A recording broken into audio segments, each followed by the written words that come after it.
एक मित्र का प्रश्न आया है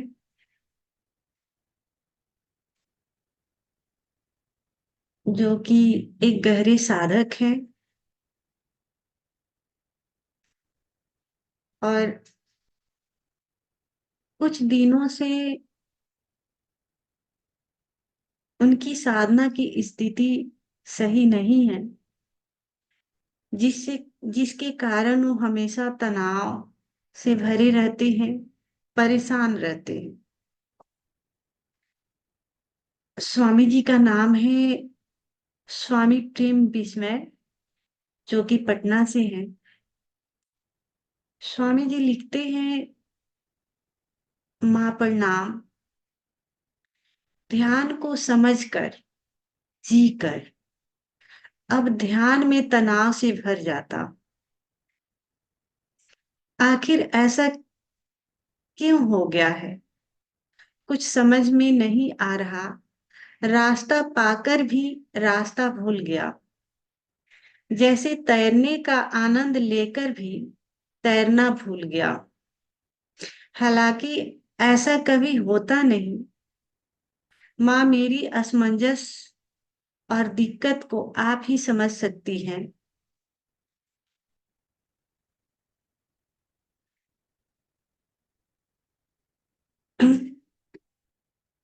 जैसे कि कल हमने एक वीडियो अपलोड किए थे, जिसका हमने शीर्षक रखा था, ध्यान एक गहरी समझ। ध्यान एक गहरी समझ है। तो स्वामी जी ने इस वीडियो को सुने हैं, जिस पर स्वामी जी का प्रश्न ये बना है कि ध्यान को समझकर, जीकर, अब ध्यान में तनाव से भर जाता।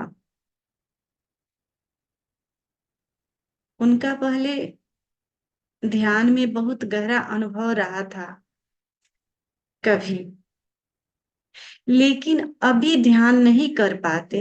उनके कहने का मतलब है कि ध्यान में तनाव से भर जाता। तो मैं यही कहूंगी कि मनुष्य की तलाश आनंद की तलाश है। जहां तक मुझे ऐसा लगता है कि अगर हम बाहरी खोज भी करते हैं,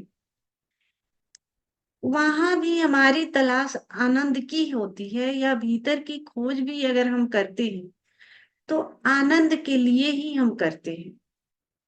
यानी ध्यान की खोज भी आनंद की तलाश है, बाहरी खोज भी आनंद की ही तलाश है।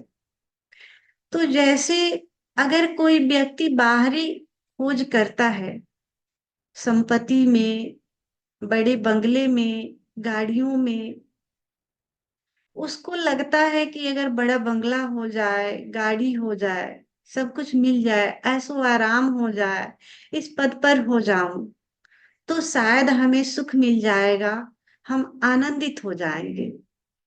लेकिन मिलने के बाद पता चलता है कि यहाँ सुख नहीं है, आनंद नहीं है। फिर आनंद है कहाँ?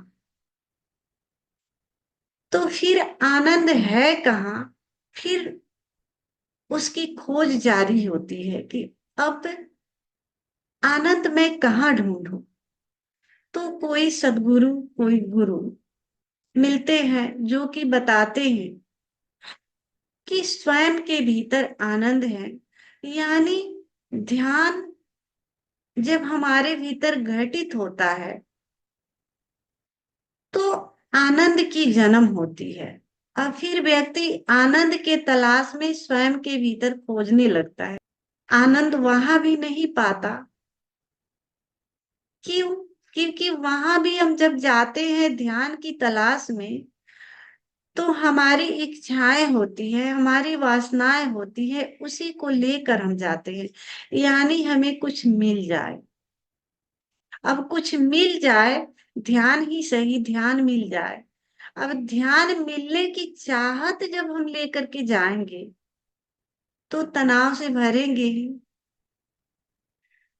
अब जहां तनाव होगी वहां आनंद कैसी? आनंद तो मिल ही नहीं सकती। और ध्यान इसलिए बनाया गया है कि हम तनाव से मुक्त हो सके। जैसा कि आपने कहा कि अब ध्यान में तनाव से भर जाता हूँ। ध्यान में तनाव से भर जाता हूँ, इसका मतलब ध्यान नहीं। जितने भी बुद्ध पुरुष हुए हैं, ध्यानी व्यक्ति हुए हैं। ध्यान इसलिए करते हैं कि तनाव से हम मुक्त हो पाए। ध्यान जब हमारे भीतर घटित होता है तो हम तनाव से मुक्त हो जाते हैं, यानी पूरी संसार की जो आपाधापी हमारे भीतर समाई हुई है, तनाव से भरे हुए हैं, भय से भरे हुए हैं, सारे के सारे विलीन हो जाते हैं। वहां तनाव नहीं होता। जैसा कि अभी आपने लिखे हैं कि अब ध्यान में तनाव से भर जाता हूं, यानी ध्यान नहीं। जब ध्यान होगा तो तनाव होगा ही नहीं। ये आपने भी महसूस किए होंगे। ध्यान में कोई तनाव नहीं होता, कोई डर नहीं होता, न दुख होता है न सुख होता है। वहां कुछ होता ही नहीं। आपने जो लिखे हैं, जिस ध्यान की बात कर रहे हैं, वो ध्यान है ही नहीं। वो एक आयोजन है, यानी हम बैठ जाते हैं, आंखें बंद कर लेते हैं, इसको ध्यान बोलते हैं। ये ध्यान नहीं। अगर बैठ जाने से, आंखें बंद कर लेने से ध्यान अगर हो जाता तो सारे लोग ध्यान को उपलब्ध हो जाते। सारे के सारे लोग एक एक घंटा बैठते हैं, दो दो घंटा बैठते हैं, चार चार घंटा बैठते हैं। ध्यान क्यों नहीं घट जाता? ये ध्यान नहीं है, ये ध्यान की घटने के लिए आयोजन है। आंखें बंद कर लेना, बैठ जाना, ये ध्यान का आयोजन है, ध्यान नहीं है। ओशो अपने जीवन की एक घटना बताते हैं। ओशो जब भारत में भ्रमण कर रहे थे, हर जगह जगह जाकर के वो शिविर ले रहे थे, तो उस समय कुछ घर थे, कुछ सन्यासी मित्र थे, जहां वो ओशो वहां ठहरते थे। तो एक घर में वो जाते थे, एक मित्र के पास। वो ओशो से बहुत प्रेम करते थे। उस घर की जो गृहिणी थी, मालकिन थी, ओशो के प्रेम में बहुत पड़ी थी। बहुत गहरा उनका ओशो से लगाव था, बहुत प्रेम करती थी। तो जब भी ओशो उनके घर जाते थे, उसी दिन से वो रोना शुरू कर देती थी। ओशो को समझ में नहीं आता था कि रो क्यों रहे हैं। ओशो उनसे पूछते थे कि आप रोती क्यों हैं? क्या मेरे आने से आपको तकलीफ है? जब भी मैं आता हूँ, आप आते के साथ ही रोना शुरू कर देती हैं, और जाता हूँ तब तक आप रोते ही रहती हैं। आखिर ऐसा क्या है? वो बोलती हैं कि जब आप आते हैं तो मुझे ये दुख सताता है कि आप 2 दिन बाद यहाँ से चले जाएंगे। अब 2 दिन बाद चले जाएंगे, इसकी मुझे बहुत पीड़ा होती है, इसलिए मैं रोती हूँ। अब ओशो गए हैं, ओशो उनके सामने मौजूद है, उसका आनंद वो नहीं ले रही। ओशो 2 दिन बाद जाने वाले हैं, उसका उनको दुख है। वहीं दूसरे घर में जाते हैं। उस घर की मालकिन ही ओशो से बहुत प्रेम करती हैं। ओशो उनसे पूछते हैं कि जब मैं आपके यहाँ आता हूँ, आपको कैसा फील होता है? वो बताती है कि जब आप मेरे यहाँ आते हैं तो मुझे बहुत खुशी होती है, मैं बहुत आनंदित हो जाती हूँ। लेकिन जब आप चले जाते हैं तो और आनंद से भर जाती हूँ, इसलिए कि आप कुछ दिनों में आने वाले हैं। इसलिए और इंतजार करती हूँ, कमरे सजाती हूँ, पूरी तरह से आनंदित हो जाती हूँ कि आप आने वाले हैं। दो व्यक्ति हैं, दोनों में जमीन आसमान का फर्क है। एक के यहाँ ओशो सामने है, मौजूद है, और वो दुखी है। क्यों? क्योंकि ओशो 2 दिन बाद चले जाएंगे। एक व्यक्ति है जो कि ओशो आए हैं तो भी आनंदित है, लेकिन वो चले जाते हैं तो भी आनंदित है, इसलिए कि ओशो आने वाले हैं, उस उनके इंतजार में वो आनंदित है। तो जीवन को हम ऐसे भी जी सकते हैं, हमारे ऊपर है, हमारे जीने के ढंग के ऊपर है कि हम जीवन को कैसे ले रहे हैं। अब ध्यान को समझ कर, जी कर, ध्यान में तनाव से भर जाता हूँ। जब ध्यान में हम तनाव से भर जाते हैं तो ध्यान क्यों करना? हमारे कहने का मतलब है कि हम आखिर ध्यान क्यों करते हैं? आनंद की तलाश में। और जब हमारे ध्यान में ही आनंद नहीं मिलता, तनाव मिलता है, तो ध्यान क्यों करना?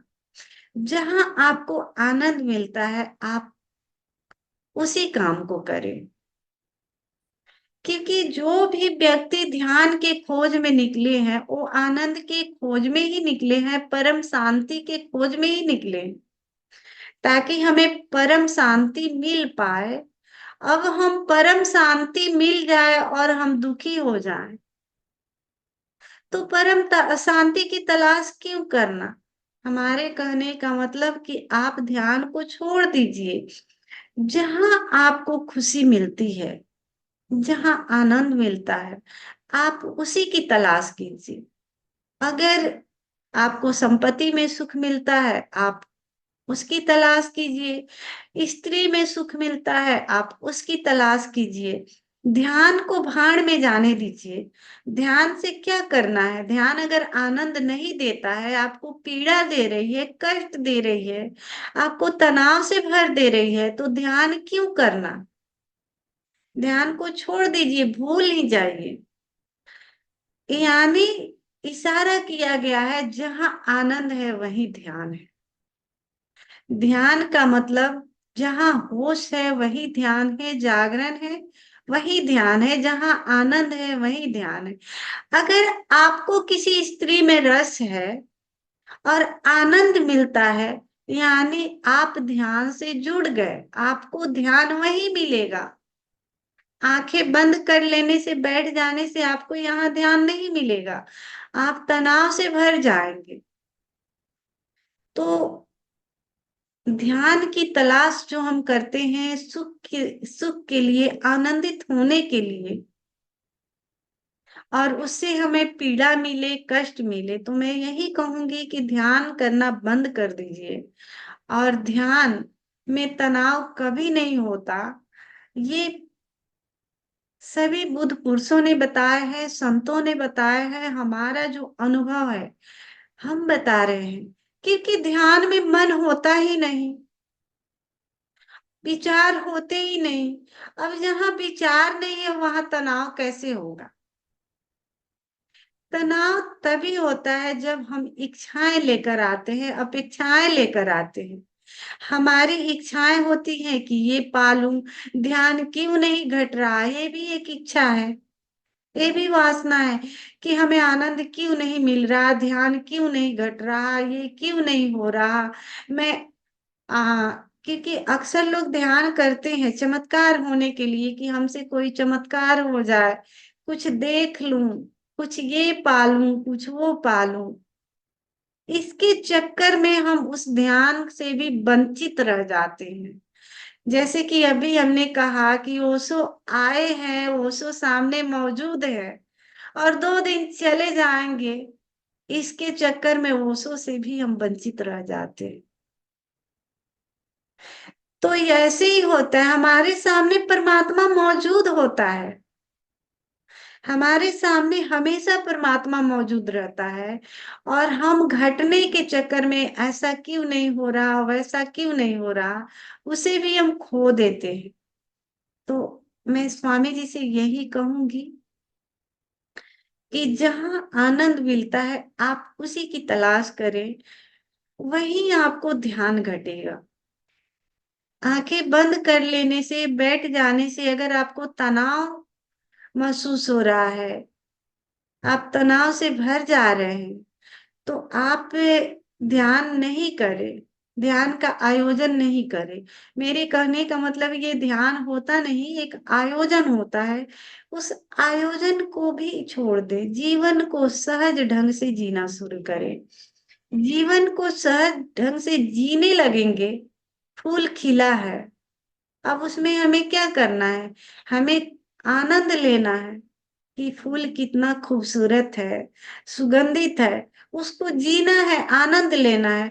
अब हम फूल को देखें और सोचे कि 2 दिन बाद ये तो मुरझा जाएगा, तो दुख पैदा होगा। दुख का कारण हम ही बन रहे हैं।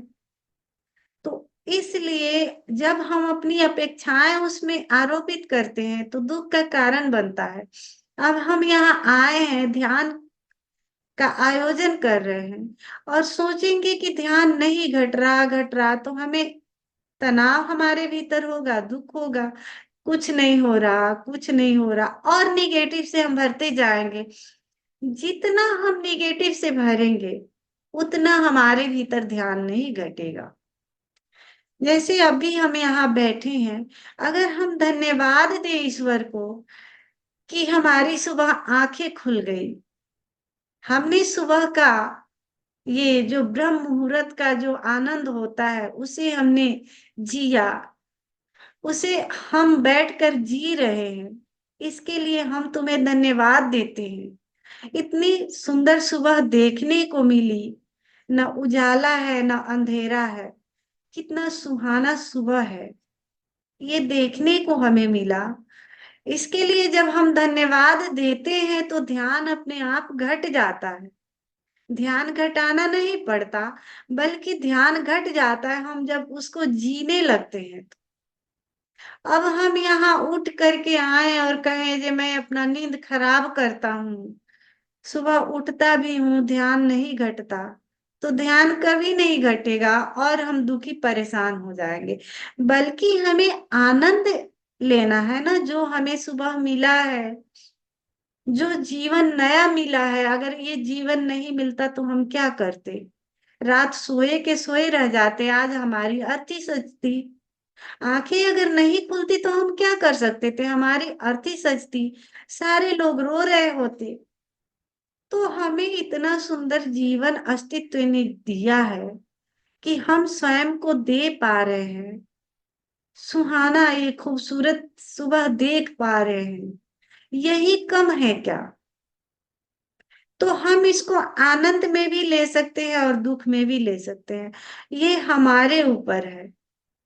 जैसे अभी हमने कहा, वो सो सामने मौजूद होते हुए भी वो महिला रोती रहती है, रोती रहती है कि वो सो 2 दिन बाद चले जाएंगे। और दूसरी महिला क्या करती है कि वो खुश होती है ओशो को देख करके, आनंद से भर जाती है, उत्सव मनाती है कि ओशो आए हैं, और ओशो चले जाते हैं तो और उत्सव मनाती है कि ओशो आने वाले हैं। उसकी उनके आने की खुशी में तैयारियां शुरू कर देती है। तो जीवन को हम ऐसे भी जी सकते हैं और तनाव से भी भर सकते हैं। हमारे ऊपर निर्भर करता है, दूसरा कोई कारण नहीं बनता, हम ही कारण बनते हैं। बस मैं इतना ही कहूंगी कि जहां आपको आनंद मिलता है आप उसे ही जीना शुरू कर दे, बस वही आपके लिए ध्यान बन जाएगा। ध्यान सोच कर अब मत कीजिए कि ध्यान मुझे करना है। जिस चीज में भी आनंद मिलता है आप उसी को पूर्ण रूप से करना शुरू कर देंगे, वही ध्यान बन जाएगा। बस मेरा आपके लिए इतना सा ही संदेश है।